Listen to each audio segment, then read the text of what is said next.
Em instantes, Jornal do Boris, com Boris Casoy. Um jornal independente e apartidário. Um sobrevoo pelos principais fatos do Brasil e do mundo.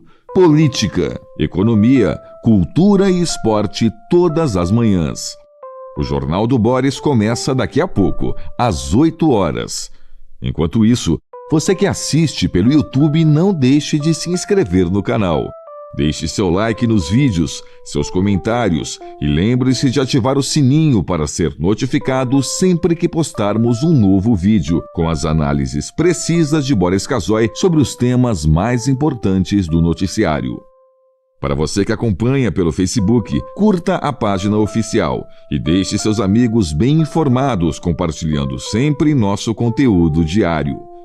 No Twitter, o perfil oficial de Boris Casoy é o @bcasoyoficial.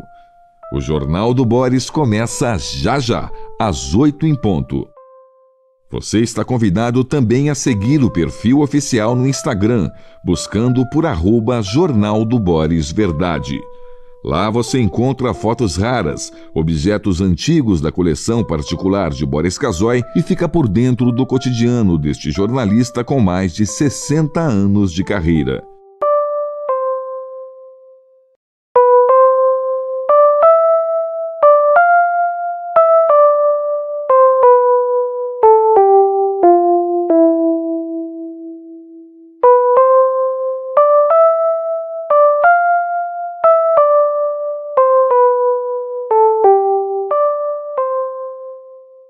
Em instantes, Jornal do Boris, com Boris Casoy. Um jornal independente e apartidário.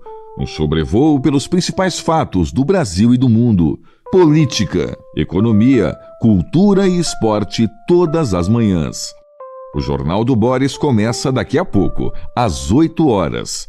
Enquanto isso, você que assiste pelo YouTube, não deixe de se inscrever no canal.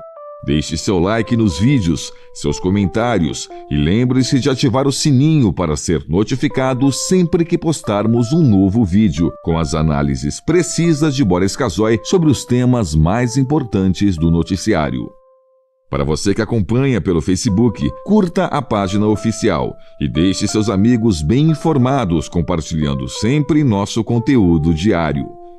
No Twitter, o perfil oficial de Boris Casoy é o @bcasoyoficial.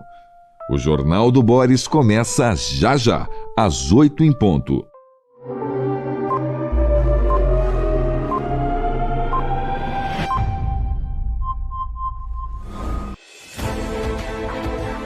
A partir de agora, passando a limpo as notícias do dia no Brasil e no mundo, está no ar o Jornal do Boris.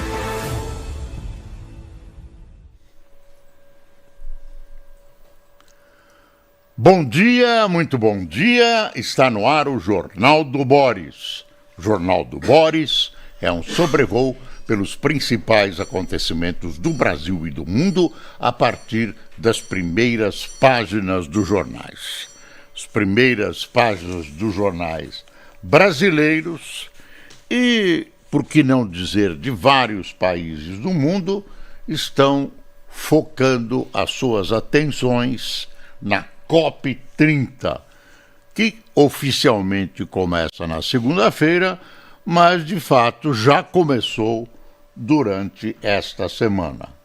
Está aqui uma foto no Globo, já tem o Globo, uma foto. Fundo Florestal tem amplo apoio político, mas ainda poucas doações. É um fundo que foi proposto pelo Brasil, uma boa ideia.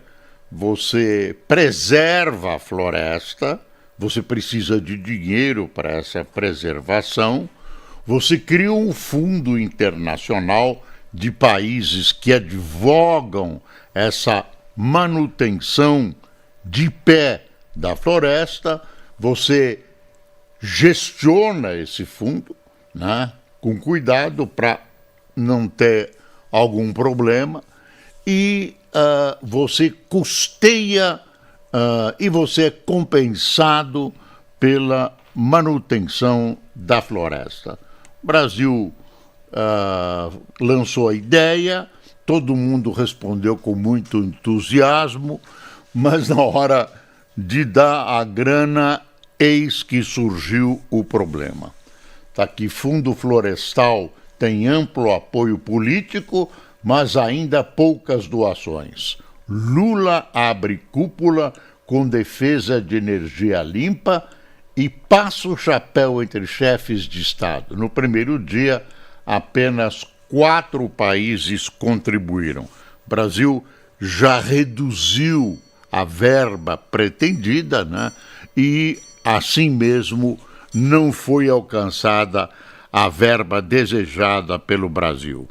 Está aqui, verba anunciada para fundo de floresta é de 22% do previsto pelo Brasil, tá? A Noruega e França anunciam repasses em cúpula de líderes. Total chega a 5 bilhões e 600 milhões. O Estadão também é o mesmo tema. Mais de 50 países apoiam o fundo de florestas. 6 põem dinheiro. Sempre quando se trata de colocar dinheiro, que não é imediato, não é no mesmo dia, as coisas não acontecem conforme o previsto.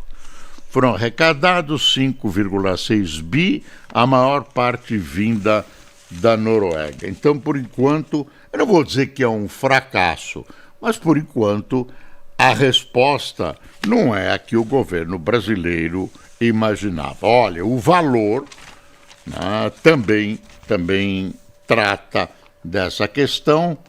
Fundo para florestas tem promessas de 5,6 bi no primeiro dia da cúpula de líderes.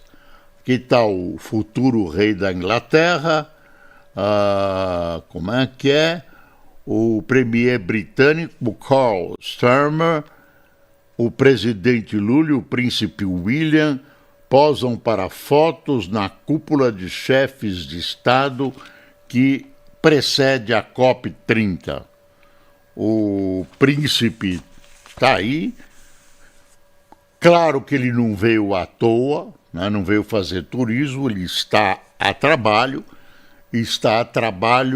de sempre aprimorar a imagem britânica, né? Sempre aprimorar, posa de amigo das árvores, de bonzinho. Não, ele tem todo um passado ligado a essa questão ambiental.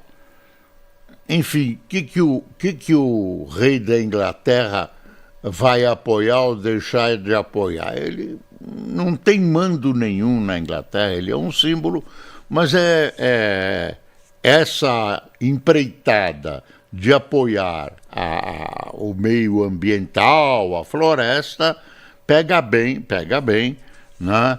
E o príncipe tem sido muito bem recebido, é simpático e tudo isso. E é uma atenção que a Grã-Bretanha dá para esse simpósio promovido pelo Brasil. Estão dizendo que uma garrafinha d'água lá custa R$25.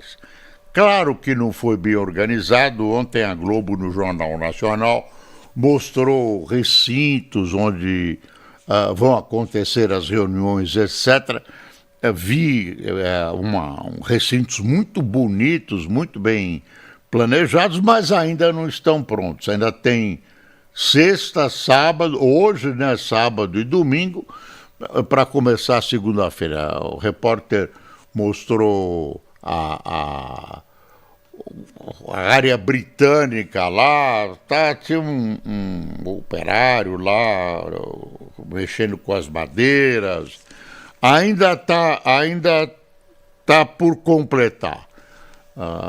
Quer dizer, uma resposta, estão lá os navios de luxo sendo usados à guisa de hotéis, mais ou menos quebraram galho, mas realmente, sob o aspecto simbólico, Belém é um ótimo local para a realização, não, é um símbolo importante da floresta. Agora, sobre o aspecto de conforto, comodidade para as delegações estrangeiras, o simpósio falhou mesmo. É uma improvisação, desculpe, brasileira absolutamente incrível. Não dava para fazer o simpósio ali e vamos logo saber de problemas que estão ocorrendo fora dos nossos olhos. A verba anunciada para o Fundo de Florestas é 22% do previsto pelo Brasil. A Folha mostra, por enquanto, o insucesso dessa passada de chapéu do Lula. Noruega e França anunciam repasses, nós já mostramos. Na internet eu vi uma entrevista do Lula. O Lula falou bem ontem.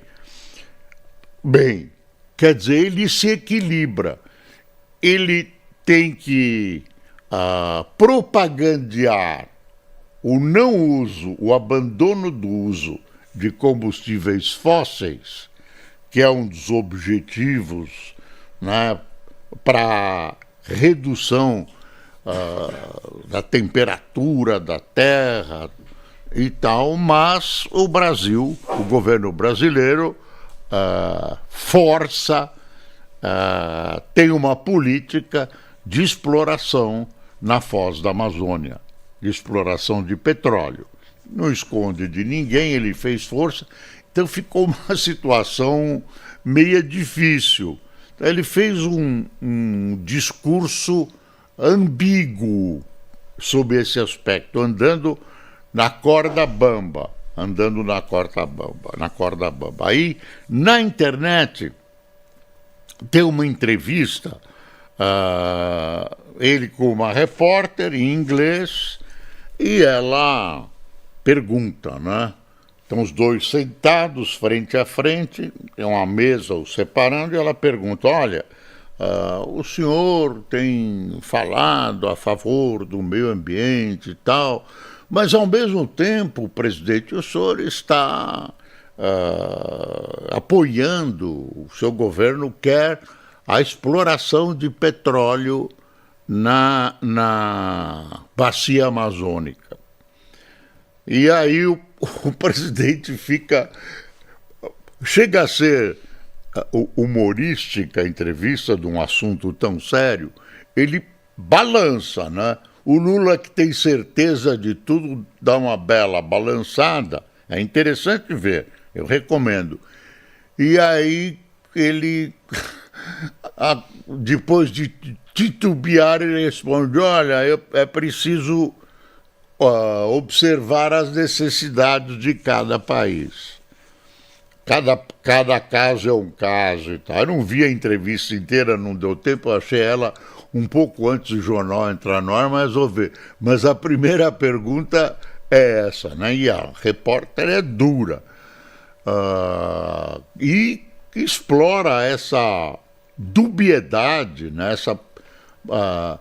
Tinha uma coisa no livro 1984, né?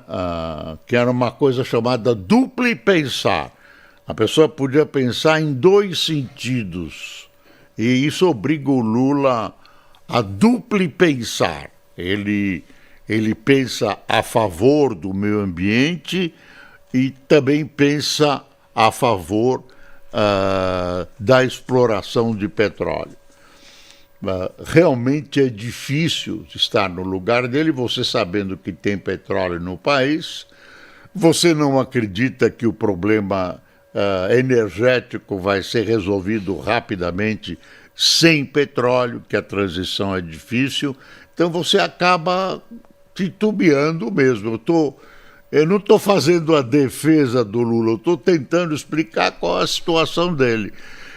Já imaginou se a transição não é tão rápida como se imaginava? O Brasil deixa de explorar o petróleo que tem e aí amanhã você vai no posto de gasolina e não tem gasolina, como é que vai ficar este governo perante a história? Eu acho que ele pensa assim no travesseiro. Ou seja, também mostra que não tem tanta confiança nessa transformação energética que todo mundo bate, menos a China e a Rússia, que não estão presentes no simpósio. A Rússia não, os Estados Unidos. China e Estados Unidos, maiores poluidores do mundo, que não estão presentes na história. Pelo menos, né, mas o Brasil tem essa posição dúbia, né? Faz a COP, fala, brilha, mas debaixo das cobertas, sem muita divulgação, né, está procurando explorar petróleo na foz do Amazonas.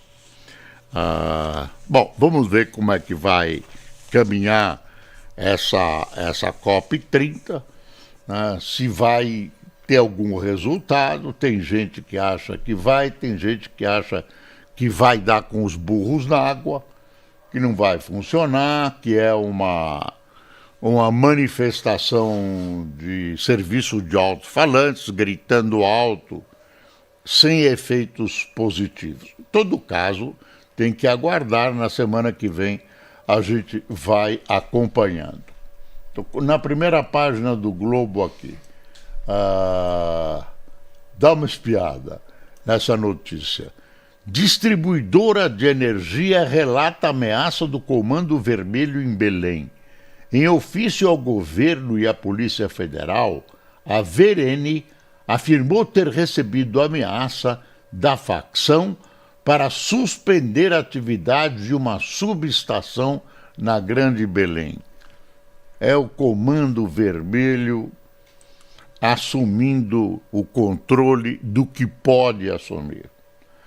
Aí tem uma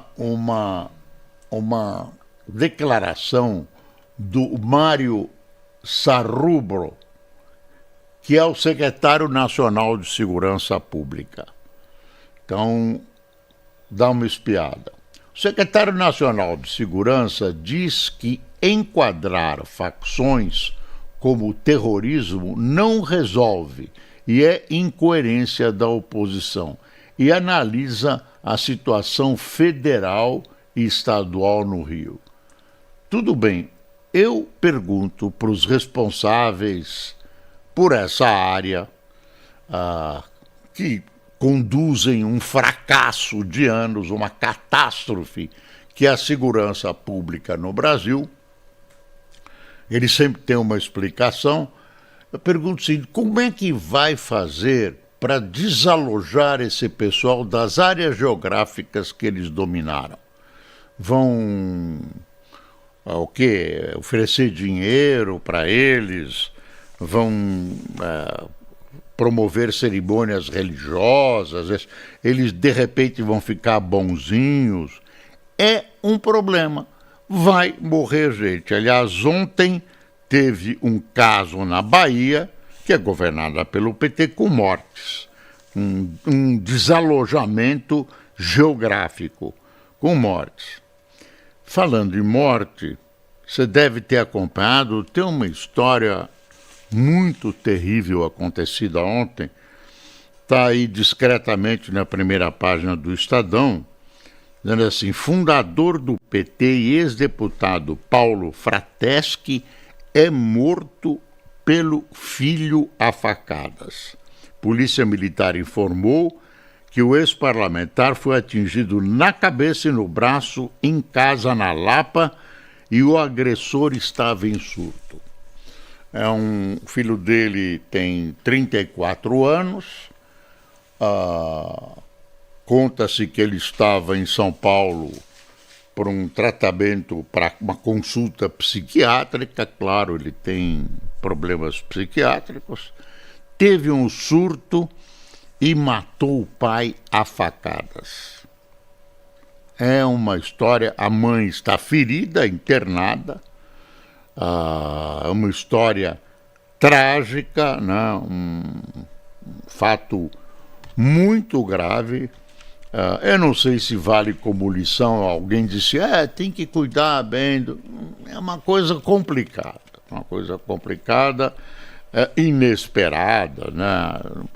Será que alguém sabia que ele podia ter um surto de violência desse tipo? Eu realmente acho uma coisa muito triste, né? E muito complicada para emitir um conceito. Eu só posso me solidarizar com a família e amigos do deputado Paulo, ex-deputado Paulo Frateschi, que foi uma figura importante no PT. Ainda voltando à questão da violência no Rio, aqui é difícil mexer. Tem sempre problemas para eu mexer aqui na página do Globo. Não é culpa do Globo, é minha. Tem lá, deixa eu voltar para o Globo. Programa ao vivo tem problemas, viu? Quem sabe faz ao vivo. E olha, você vê que aqui não está funcionando. Bem na hora que precisa não funciona. Está aqui, ó. Capeta está escondido nesse computador. Nada de novo no fronte da misericórdia. 9 dias após a operação mais letal da história do Rio, na mesma Serra da Misericórdia, onde morreu boa parte das 108 vítimas. O Globo flagrou, né, nesse lugar, uma base do Comando Vermelho ainda ativa, com o observador do tráfico no local. Denúncias anônimas contra o chefe da facção no Alemão cresceram. Tá aí, tem até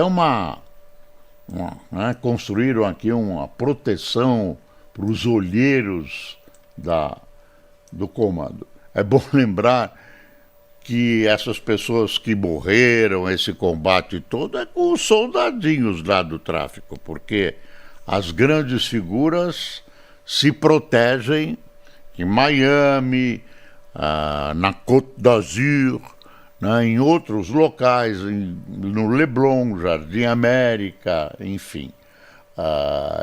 Esse pessoal está muito acima dos seus soldadinhos que estão lá defendendo o tráfico no Rio de Janeiro.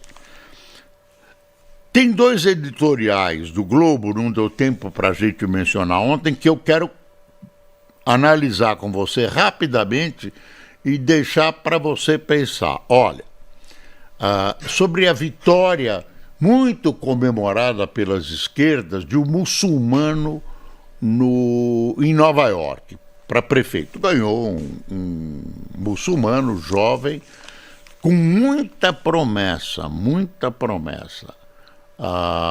Foi uma derrota que as esquerdas mundiais uma derrota de Trump que as esquerdas mundiais estão festejando. Ele apanhou mesmo nessa eleição. E a imagem dele está descendo. Também ele ajuda muito. Então, o primeiro editorial que eu mencionei diz o seguinte: vitória nos Estados Unidos expõe dilema dos democratas.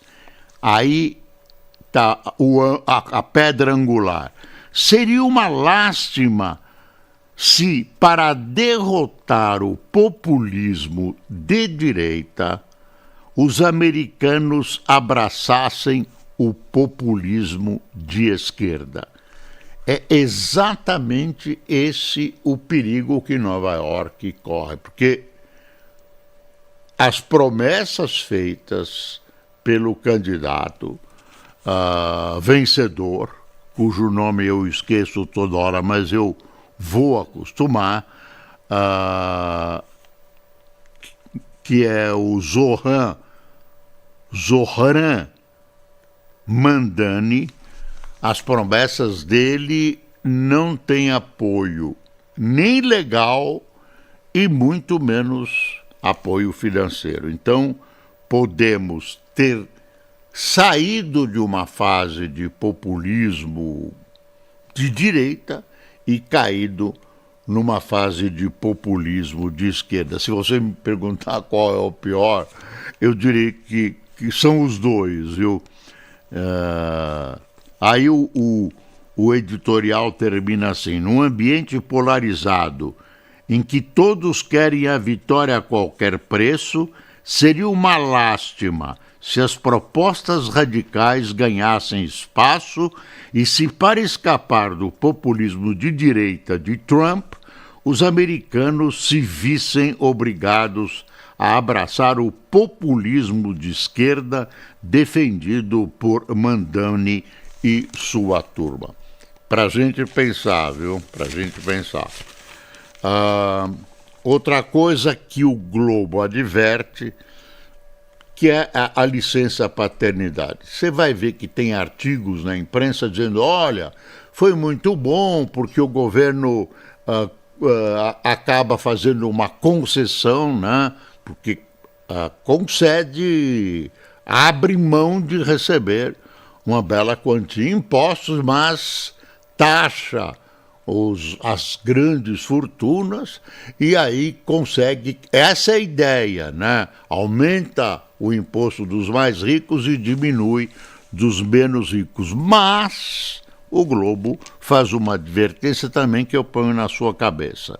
Licença paternidade é avanço, mas é preciso mitigar seu impacto fiscal. Brasil é pródigo em programas sociais sem fonte de recursos. Senado deve analisar questão sem paixões. Então você fica... Época eleitoral, não vão pensar muito. Sempre acham que os recursos surgem de magia, o que na verdade é mentira. Bolsonaro, o STF começa a julgar recurso de Bolsonaro à condenação. É a Folha. A primeira turma do Supremo Tribunal Federal inicia hoje o julgamento dos recursos de Jair Bolsonaro, do PL, e mais 7 condenados pela trama golpista.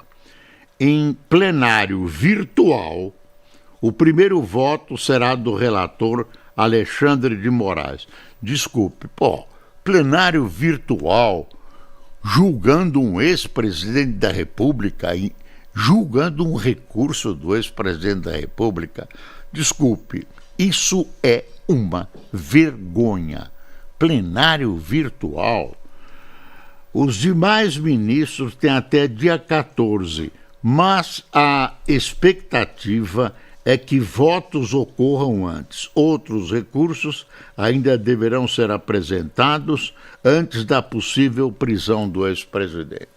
Olha, se as coisas continuarem desse jeito, com as tendências que nós já observamos, e a gente vem narrando isso, né, há um tempão, há uma vontade que paira sobre Bolsonaro. Ele vai ser preso. E o que está se decidindo é se ele vai ou não para Papuda. E aí tem o estado de saúde dele. Ele não está bem, ele está com soluço, tem altos e baixos no seu comportamento, no seu humor. É um problema. Então está aqui na Folha: STF julga recurso de Bolsonaro com incerteza em decisão de Moraes sobre local da prisão. Ex-presidente e outros 6 condenados por trama golpista de 2022 apresentam embargos. Análise do caso termina em 14 de novembro. Eu só quero dizer uma coisa. Muito ladrão da Lava Jato, ladrão mesmo, porque ninguém foi inocentado, nem o Lula. O processo foi cancelado. Está aí gozando as suas aprazíveis residências. Será que precisa botar comparativamente, comparando, né, o presidente na Papuda, tem traficante que tem benefícios da lei. Será que ele precisa ir para a Papuda? Essa é uma pergunta, eu não sei. Ex-presidente oscila em soluços e humor antes de ter futuro definido. Renato Bolsonaro diz que irmão conta piadas, tem dieta balanceada, faz exercícios. Ex-mandatário demonstra apreensão com eventual detenção em regime fechado. Moraes só analisará pedido de avaliação médica após recursos. Ministro chefia STF enquanto Fachin participa da COP30. Está lá o ministro Moraes chefiando o STF com o Fachin lá em Belém.